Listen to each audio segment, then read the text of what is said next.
এই যে নোমান ভাই, উনি মোহাম্মদ আব্দুল নোমান, উনি আপনি আপনি কোন জায়গা থেকে আসছেন ভাই? উনি মিরেশ্বরায় চট্টগ্রাম থেকে আসছেন। আজকে জুমার নামাজে উনি আমাদের সাথে জুমার নামাজ পড়েছেন, আমার বয়ান শুনেছেন, খুতবা শুনেছেন, নামাজ দেখেছেন, সব দেখেছেন।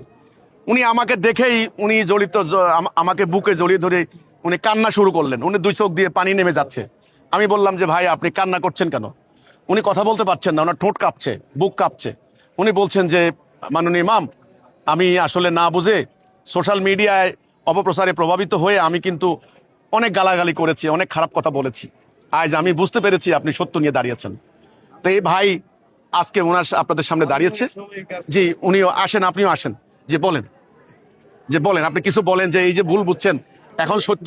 জি আসেন, আপনার নাম কি? আবু তালহা শুভ। আবু তালহা শুভ। তালহাও একই অবস্থা, আমার বিরুদ্ধে অনেক অপপ্রচার করেছে। দেখেন, এটাই ইসলামের বিজয়। এখন আমি যদি তালহা ভাইকে গালাগালি করতাম আজকে উনি বুঝতেন না। যে আপনি কিছু বলেন, আপনি তারপর উনি বলবেন।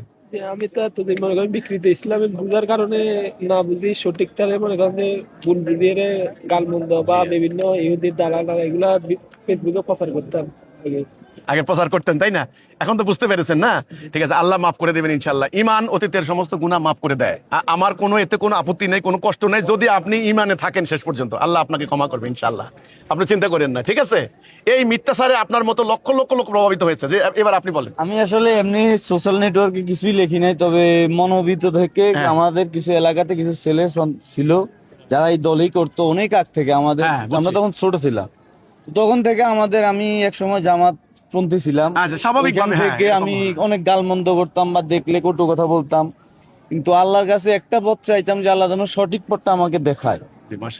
এখন আমার মনে হয় যে আল্লাহ আসলে আমাকে ঠিক ঘুরে পেছায় ওই জায়গায় আনছে যে সঠিক পথ যেটা। মাশাআল্লাহ, তো ঠিক আছে, আল্লাহর কাছে শুকরিয়া, আপনাদের কাছে শুকরিয়া ইনশাআল্লাহ। এই দুই ভাই দেখেন, ওনারা একজনে তো অলরেডি প্রচার করতেন আমার বিরুদ্ধে, এখন উনি সরি বলেছেন। এটাই কথা, এটাই সত্যের বিজয়। আপনারা জানেন যে হযরত ওমর রাদিয়াল্লাহু তাআলা আনহু রাসূলুল্লাহকে হত্যা করার জন্য তলোয়ার নিয়ে আসছিলেন, তাই না? কিন্তু একটা পর্যায়ে এই তলোয়ার রাসূলুল্লাহর পায়ে সোপর্দ হয়েছে। এটাই হলো সত্যের বিজয়, এটাই হলো সত্যের বিজয়। এই জন্য আমি আমাদের সদস্য যারা আছেন, আমি আপনাদেরকে অনুরোধ করব, আপনারা সত্যের পক্ষে থাকবেন, অটল অনড়। আপনারা কোনো অন্যায় করবেন না, দেখবেন ইনশাআল্লাহ একদিন সত্যের বিজয় হবে।